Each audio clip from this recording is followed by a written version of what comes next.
26 जनवरी 1950 इसी दिन देश में संविधान लागू हुआ था। इस संविधान ने नागरिकों को अधिकार दिए, कानून बने, व्यवस्था बनी ताकि सब कुछ सुचारू रूप से चलता रहे। और अगर सब सुचारू रूप से नहीं होता है, अधिकारों का हनन होता है, तो ऐसी स्थिति के लिए भी संविधान में व्यवस्था की गई है। कहा गया देश का एक सुप्रीम कोर्ट होगा जिसका काम होगा संवैधानिक अधिकारों की रक्षा करना, जहां देश के नागरिक अपील कर सकते हैं, अपने लिए न्याय मांग सकते हैं। आज के इस हल्का फुल्का ज्ञान से भरे वीडियो में जानेंगे सुप्रीम कोर्ट और क्या क्या करता है, इसका इतिहास क्या है, फैसला सुनाने वाले जजों की नियुक्ति कैसे होती है, कॉलेजियम सिस्टम क्या है और इस पर विवाद क्या है। नमस्कार, मेरा नाम रविशंकर है, आप देख रहे हैं खबर गांव।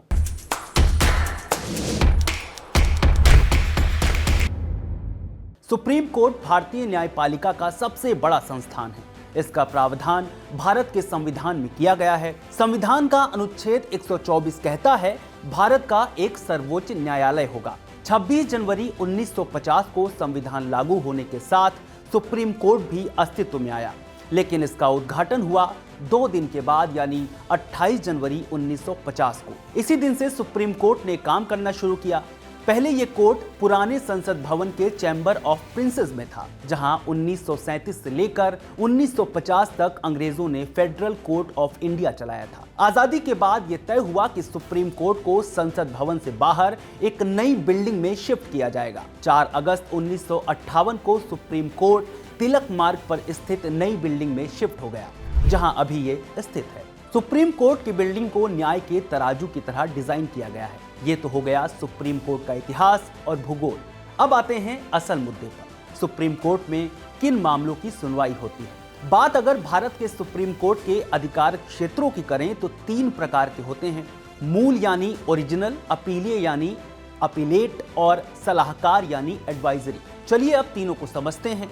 सबसे पहले बात मूल यानी ओरिजिनल अधिकार क्षेत्र की। सुप्रीम कोर्ट का मूल अधिकार क्षेत्र मुख्य रूप से भारत सरकार और राज्यों के बीच विवादों से जुड़ा है। उदाहरण के लिए, अगर केंद्र और किसी राज्य के बीच या 2 राज्यों के बीच कोई विवाद हो जो संविधान या कानून की व्याख्या से संबंधित हो, तो सुप्रीम कोर्ट उस मामले को सीधे सुन सकता है। आपको बता दें कि सुप्रीम कोर्ट के पास संविधान की व्याख्या का अंतिम अधिकार होता है। इसके अलावा अगर किसी को अपने मौलिक अधिकारों का उल्लंघन लगता है तो वो सुप्रीम कोर्ट में सीधे अपनी याचिका दायर कर सकता है। इसके तहत सुप्रीम कोर्ट हैबियस कॉर्पस यानी बंदी प्रत्यक्षीकरण, प्रोबेशन यानी परमादेश, प्रोहिबिशन यानी प्रतिषेध और अन्य रिट्स पर यानी आदेश दे सकता है।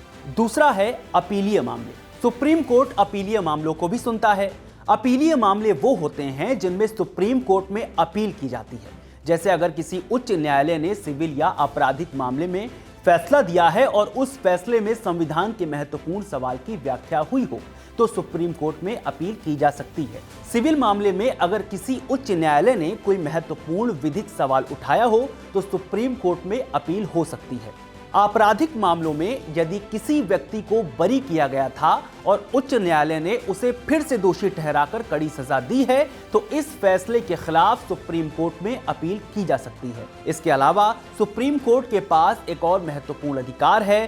संविधान के अनुच्छेद 136 के तहत सुप्रीम कोर्ट किसी भी निचले न्यायालय या अधिकरण के फैसले के खिलाफ अपने विवेक से अपील की विशेष अनुमति दे सकता है। तीसरा अधिकार क्षेत्र है सलाह यानी एडवाइजरी। अगर भारत के राष्ट्रपति कोई विशेष सवाल संविधान के बारे में सुप्रीम कोर्ट से पूछें, तो सुप्रीम कोर्ट उन्हें सलाह दे सकता है। यह संविधान के अनुच्छेद 143 के तहत होता है।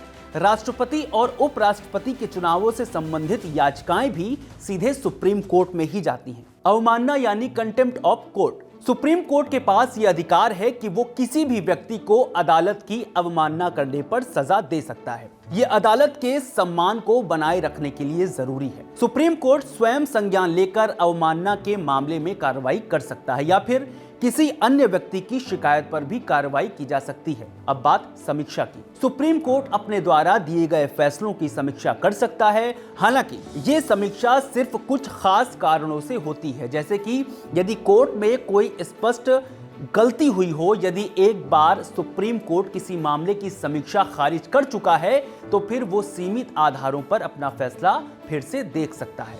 अब बात करेंगे जनहित याचिका की। भारत में रिट याचिका केवल एक व्यक्ति द्वारा नहीं बल्कि उन लोगों या समूहों द्वारा भी दायर की जा सकती है जो किसी सार्वजनिक मुद्दे या जनहित से जुड़े मामलों में चिंतित हैं।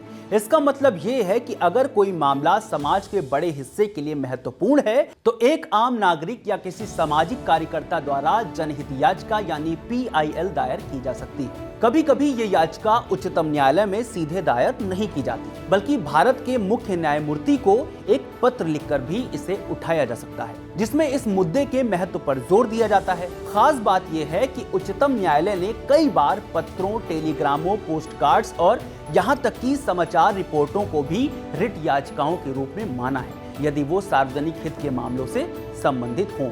जनहित याचिका यानी PIL का ये विचार और तरीका खास तौर पर भारत में विकसित हुआ है और ये हमारे न्यायिक सिस्टम में एक अनोखी विशेषता है। इसके जरिए सुप्रीम कोर्ट जनता के हित में बड़े मामलों को सुन सकता है, जैसे कि पर्यावरण से जुड़े मुद्दे, मानवाधिकार उल्लंघन या सार्वजनिक सेवाओं में भ्रष्टाचार। इसका उद्देश्य ये है कि समाज के कमजोर वर्गों को न्याय मिलने में कोई बाधा ना आए और यदि कोई सार्वजनिक हित से जुड़ी समस्या हो तो उसे अदालत में उठाया जा सके, चाहे वो किसी विशेष व्यक्ति द्वारा न उठाई गई हो। ये हो गया सुप्रीम कोर्ट का आधिकारिक क्षेत्र, यानी जिन मामलों की सुनवाई सुप्रीम कोर्ट में होती है। अब बात उन लोगों की जिन पर इन मामलों के सुनवाई की जिम्मेदारी होती है, यानी जजों की। कैसे होती है जजों की नियुक्ति? सुप्रीम कोर्ट के जजों की नियुक्ति भारत के राष्ट्रपति द्वारा की जाती है, लेकिन जज के तौर पर नियुक्ति किसकी होगी, ये रिकमेंडेशन सुप्रीम कोर्ट के जजों के एक पैनल की ओर से की जाती है, जिसे कोलेजियम कहते हैं। इसे लेकर काफी विवाद भी है, आगे इस पर बात भी करेंगे।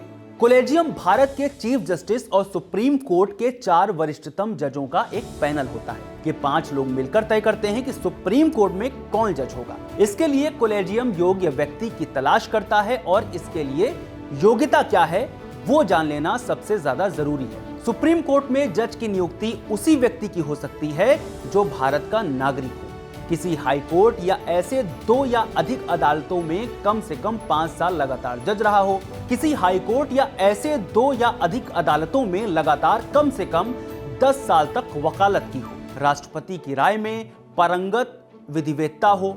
इन योग्यताओं को पूरा करने वाले व्यक्ति के नाम की चर्चा कोलेजियम में होती है।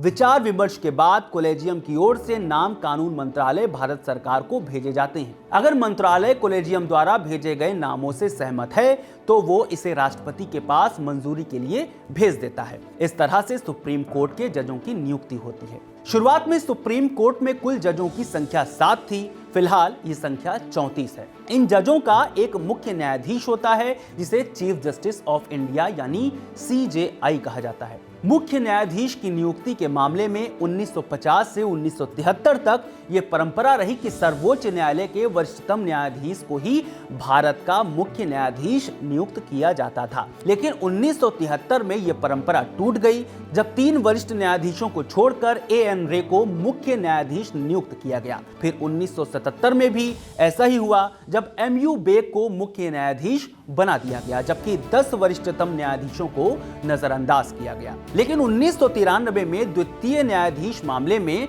सर्वोच्च न्यायालय ने सरकार की इस स्वायत्तता को खारिज कर दिया। अदालत ने फैसला दिया कि सर्वोच्च न्यायालय के वरिष्ठतम न्यायाधीश को ही भारत का मुख्य न्यायाधीश नियुक्त किया जाना चाहिए।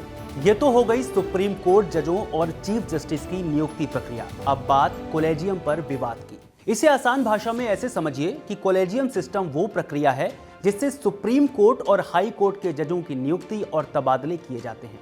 मगर बीते लंबे वक्त से ये बहस उठती रहती है कि सुप्रीम कोर्ट और हाई कोर्ट में जज चुने जाने की प्रक्रिया में भयंकर भाई भतीजावाद है, जिसे न्यायपालिका में अंकल सिस्टम कहते हैं। यानी ऐसे लोगों को जज चुने जाने की संभावना ज्यादा होती है जिनकी जान पहचान के लोग पहले से ही न्यायपालिका में ऊंचे पदों पर बैठे हुए हैं। आरोप ये लगता है कि कोलेजियम के जरिए सुप्रीम कोर्ट में अधिकतर ऐसे लोग ही पहुंचते हैं जिनके रिश्तेदार पहले ज्यूडिशरी में रहे हों। कोलेजियम बहुत पुराना सिस्टम नहीं है और इसके अस्तित्व में आने के लिए सुप्रीम कोर्ट के 3 फैसले जिम्मेदार हैं, जिन्हें जजेस केस के नाम से भी जाना जाता है। पहला केस 1981 का है। जिसे एसपी गुप्ता केस नाम से भी जाना जाता है। इस मामले में सुप्रीम कोर्ट ने कहा कि जजों की नियुक्ति के लिए चीफ जस्टिस के पास एकाधिकार नहीं होना चाहिए और इस बात की ओर इशारा किया गया कि इसमें सरकार की भी भूमिका होनी चाहिए। 1993 में दूसरे केस में 9 जजों की एक बेंच ने कहा कि जजों की नियुक्तियों में चीफ जस्टिस की राय को बाकी लोगों की राय के ऊपर तरजीह दी जाए। और फिर 1998 में तीसरे केस में सुप्रीम कोर्ट ने कॉलेजियम का आकार बड़ा करते हुए इसे 5 जजों का एक समूह बना दिया, जो अभी तक चली आ रही है। अब सवाल यह है कि जजों की नियुक्ति को लेकर सरकार और न्यायपालिका में टकराव कैसे शुरू हुआ। ये तनातनी शुरू हुई साल 2014 में, जब नरेंद्र मोदी के नेतृत्व वाली एनडीए सरकार संविधान में 99वां संशोधन करके नेशनल जुडिशियल अपॉइंटमेंट कमीशन यानी NJSE अधिनियम लेकर आई। इसमें सरकार ने कहा कि चीफ जस्टिस और सुप्रीम कोर्ट, हाई कोर्ट में जजों की नियुक्ति के लिए कॉलेजियम की जगह अब NJSE के प्रावधानों के तहत काम हो। इसके अलावा कमीशन में 6 लोगों को सदस्य बनाने का प्रावधान किया, जिसमें चीफ जस्टिस ऑफ इंडिया, केंद्रीय कानून मंत्री, सुप्रीम कोर्ट के 2 वरिष्ठतम जज और 2 विशेषज्ञ होंगे। इन 2 विशेषज्ञों का चयन प्रधानमंत्री, विपक्ष के नेता और सुप्रीम कोर्ट के चीफ जस्टिस के 3 सदस्यीय पैनल को करना था। यह प्रावधान भी किया गया कि 2 विशेषज्ञ सदस्य हर 3 साल पर बदलते रहेंगे। 2014 में संविधान में संशोधन करके केंद्र सरकार ने कुछ और अहम बदलाव किए। बड़ा बदलाव यह था कि संसद को यह अधिकार दिया गया कि यह भविष्य में सुप्रीम कोर्ट और हाई कोर्ट के जजों की नियुक्ति से जुड़े नियम बना सकता है या उनमें फेरबदल कर सकता है। अक्टूबर 2015 को सुप्रीम कोर्ट ने इस नेशनल जुडिशियल अपॉइंटमेंट कमीशन अधिनियम को संविधान के आधारभूत ढांचे से छेड़छाड़ बताते हुए रद्द कर दिया। अब यहाँ ये जानना जरूरी है कि सुप्रीम कोर्ट को सरकार के इस फैसले से क्या दिक्कत है। तो बीबीसी की एक रिपोर्ट के अनुसार कोर्ट ने कहा था कि जजों की नियुक्ति की प्रक्रिया में संविधान में न्यायपालिका और चीफ जस्टिस की राय को तरजीह देने की बात कही गई है और सरकार का इस तरह का दखल संविधान की मूल भावना के खिलाफ है। दरअसल संविधान का अनुच्छेद 124(2) ये कहता है कि सुप्रीम कोर्ट और हाई कोर्ट के जजों जिससे राष्ट्रपति परामर्श करना आवश्यक समझें, उससे विचार विमर्श के बाद ही राष्ट्रपति जजों की नियुक्ति करेंगे। मगर मुख्य न्यायाधीश यानी चीफ जस्टिस के अलावा बाकी जजों की नियुक्ति के मामलों में चीफ जस्टिस से सदैव परामर्श किया जाएगा। इस तरह से मोदी सरकार में NJSE के जरिए जजों की नियुक्ति का मसला ठंडे बस्ते में चला गया और कॉलेजियम के जरिए ही फिलहाल जजों की नियुक्ति हो रही है। आज के इस वीडियो में इतना ही। अगर आपको ये जानकारी पसंद आई हो तो लाइक जरूर करें और खबर गांव को सब्सक्राइब जरूर करें। शुक्रिया।